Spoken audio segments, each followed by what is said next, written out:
Hello everyone. Today we'll talk about Tết or Lunar New Year in Vietnam. The answer in this clip is much longer than 2 minutes, but I'd like to give you as many ideas as possible for you to know about Lunar New Year in Vietnam, as well as to prepare for the real test. Below is the cue card and my outline.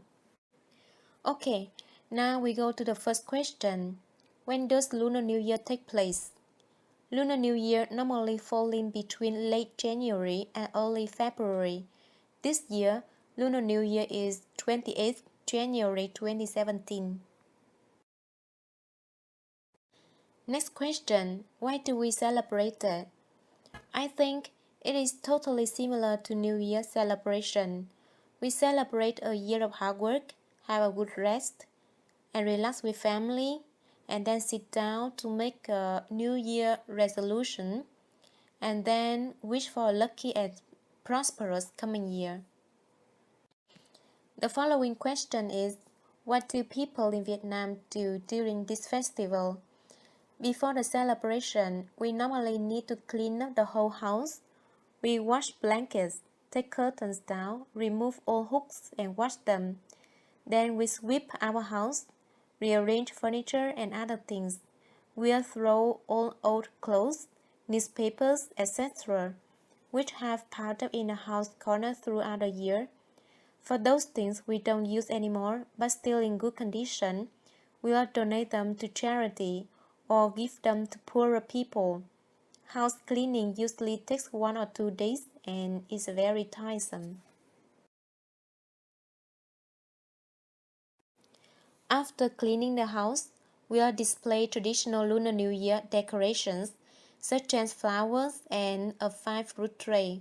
We'll buy a few tubs of yellow chrysanthemums or marigolds on the very last day of the old year because we know that by this time all sellers will sell flowers with huge discounts in order to clear stock so they can go home to celebrate Lunar New Year with their own families. Also, on that Lunar New Year's Eve, if they don't sell, they cannot sell anymore. Flowers cannot be kept for so long. They'll wither away after a few days or few weeks. We'll place a couple of tubs in the living room and a couple in front of our ancestor altar. As for a 5-fruit tray, we'll display 5 different kinds of fruit. Each kind of fruit represents for one wish for Lunar New Year. It's different from family to family, from region to region. Some families make 5-fruit trays based on the meaning of fruit name, some based on its color. But in general, there are no hard and fast rules about which fruits to be put as long as your 5-fruit tray is colorful and well decorated.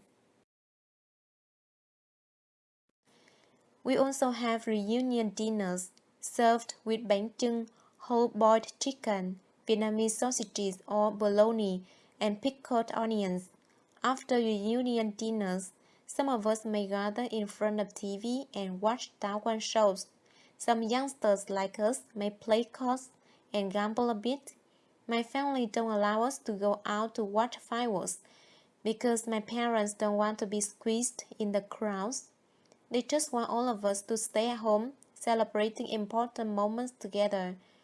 When the clock strikes 12 midnight, fireworks all over the city will be lighted.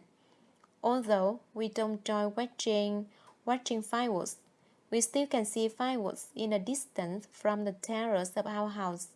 After that, my parents will give lucky money to us and wish us a happy start for Lunar New Year. We'll thank them and wish them health and happiness as well.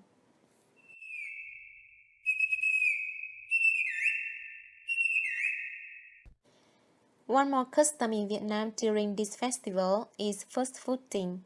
It is believed that the first person to enter the house on the first day of Lunar New Year brings either a good luck or bad luck.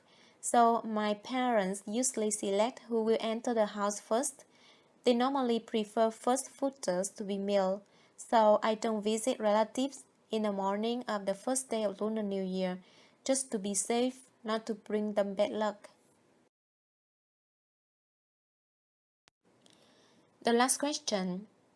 Why is this festival important to you? It's important to me because I can have long leave to go home and be with my parents. Thank you for listening. See you in the next clip.